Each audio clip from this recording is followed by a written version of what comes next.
अस्सलाम वालेकुम रहमतुल्लाह। व्हाट्सएप के ऊपर आज मैं एक पोस्ट पढ़ रहा था और उसने हकीकत में मुझे हिला के रख दिया और मैंने सोचा कि ये पोस्ट आपके साथ भी शेयर ज़रूर होनी चाहिए। आपको भी ये पोस्ट ज़रूर सुननी चाहिए ताकि जैसे मेरी आंखें खुली हैं ना वैसे ही आपकी आंखें खुलें। बहुत ही इंटरेस्टिंग है और मैं कहता हूँ कि आपने शायद ये अल्फाज पहली दफ़ा सुनने हैं। अब जिसने ये पोस्ट लिखी है वो ये कह रहा है, मैंने खातून से पूछा कि आपको मर्दों के बराबर हकूक़ चाहिए, तो उसने एक हैरान कुन जवाब दिया। औरत ने एक हैरान कुन जवाब दिया। उसने कहा मुझे बराबर के हकूक़ नहीं चाहिए।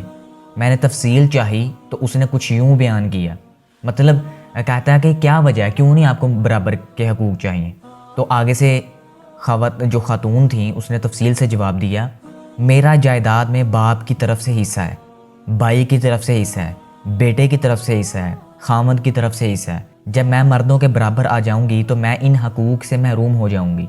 मैं किसी जगह जॉब करती हूँ तो मुझे जॉब में सहूलत दी जाती है, बराबर के हकूक़ में मेरा नुकसान ज़्यादा है। बैंक, हस्पताल, मार्केट, हर जगह लेडीज़ फर्स्ट के असूल पर मुझे रिलीफ मिल जाता है। मैं अब्बू से मिलने जाऊं तो वो खड़े होकर मिलते हैं और भाई को बैठे बैठे सलाम कर लेते हैं। हम शहर से बाहर कहीं जाएं तो मैंने और मेरी बेटी ने सिर्फ अपने अपने हैंडबैग ही पकड़े होते हैं, बाकी सामान बेटे जाने और उनके पापा। एक बार रास्ते में गाड़ी रुक गई तो मुझे स्टीयरिंग थमा कर बेटे और मियाँ ने धक्का लगाया। बराबर के हकूक होते तो मुझे भी धक्का लगाना पड़ता। सभी बड़े और भारी काम खुद ब खुद मर्दों पर जा पड़ते हैं। मुझे कभी बिल अदा करना नहीं जाना पड़ा, कभी पेंट वाले के पीछे नहीं दौड़ना पड़ा, कभी इलेक्ट्रिशियन के साथ दिमाग खपाई नहीं करनी पड़ी। कमाने की जिम्मेदारी मेरी ही नहीं रही, मियाँ ने तो हर हाल में घर से बाहर कमाने के लिए निकलना ही निकलना।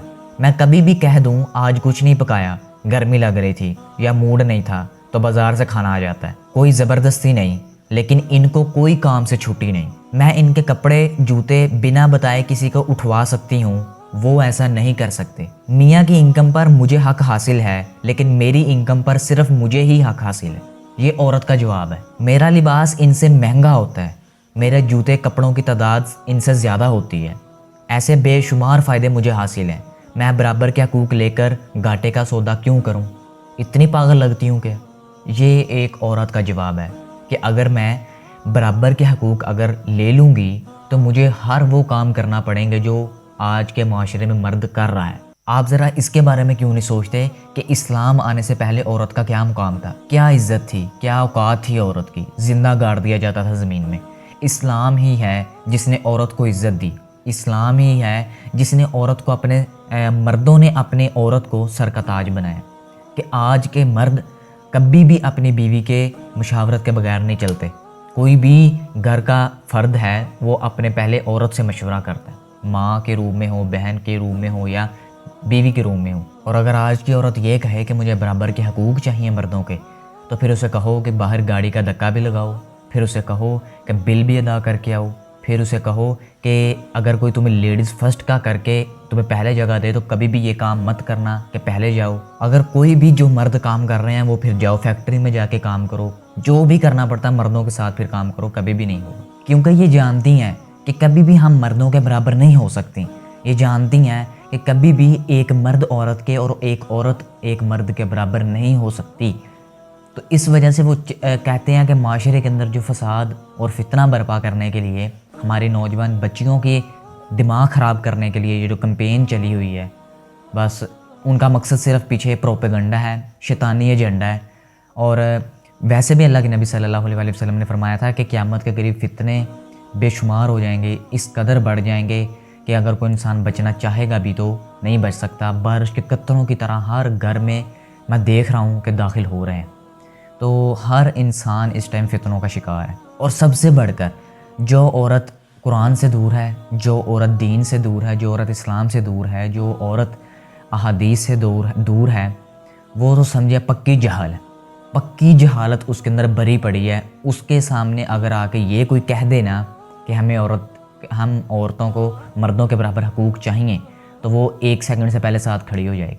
क्योंकि उसने कभी इस्लाम को रीड नहीं किया, उसने कभी सीरतुन नबी सल्लल्लाहु अलैहि वसल्लम नहीं पढ़ी, उसने कभी कुरान का तर्जमा नहीं पढ़ा कि एक औरत को अल्लाह ताला ने क्या मुकाम दिया, क्या हैसियत दी है। देखिए हज़रत हलीमा रज़ी अल्लाह ताला अन्हा, वो भी तो एक औरत थी ना। انہوں نے آپ صلی اللہ علیہ وسلم کی پرورش کی۔ حضرت آمنہ رضی اللہ تعالیٰ عنہ، وہ بھی تو ایک عورت تھی نا، انہوں نے آپ صلی اللہ علیہ وسلم کو پیدا کیا، جنم دیا۔ تو دیکھیں اتنی عظیم عورتیں، حضرت خدیجہ رضی اللہ تعالیٰ عنہ، آپ صلی اللہ علیہ وسلم کی پہلی بیوی، وہ بھی تو ایک عورت تھی نا۔ اور آج کی عورت پینٹ شرٹ پہن کے، ٹائٹ پہن کے، اور نہ پردے کا خیال، بلکہ پردہ تو نا ان کے سامنے کوئی حیثیت، کوئی اوقات رکھتا ہی نہیں ہے۔ پردے کا تو ان کے سامنے نام لو، وہ تو آپ کو گولی مار دیں گے کہ پردہ، اسلام، یہ کیا ہوتا ہے۔ تو دیکھیں یہ پروپیگنڈا ہے، پورا سوچا سمجھا۔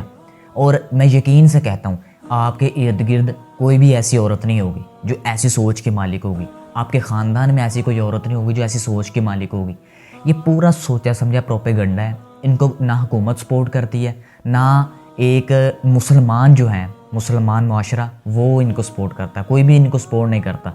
ان کو پیچھے سے سپورٹ مل رہی ہے، جو یہ چاہتے ہیں، جو چاہتے ہیں کہ پاکستان کے اندر لبرلزم جو ہے وہ عام ہو، جو چاہتے ہیں کہ پاکستان کے اندر مردوں کو عورتوں کے اور عورتوں کو مردوں کے برابر کھڑا کیا جائے، جو چاہتے ہیں کہ مردوں کا آپس میں ریلیشن بنے، جو چاہتے ہیں عورتوں کا آپس میں ریلیشن بنے۔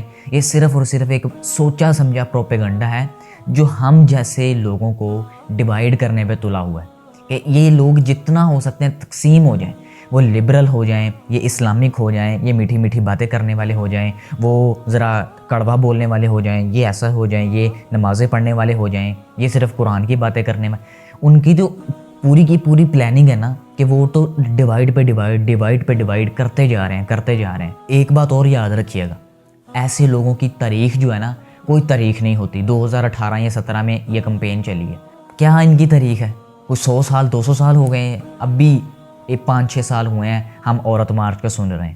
تو باقی خیر، آپ کے ارد گرد اگر ایسا کوئی فتنہ رونما ہو رہا ہے تو اس کو کوشش کریں دبائیں، اپنی آواز کے ذریعے، اپنی زبان کے ذریعے، اپنے ہاتھ کے ذریعے، اور کم از کم اپنے دل میں تو برا ضرور جانیے۔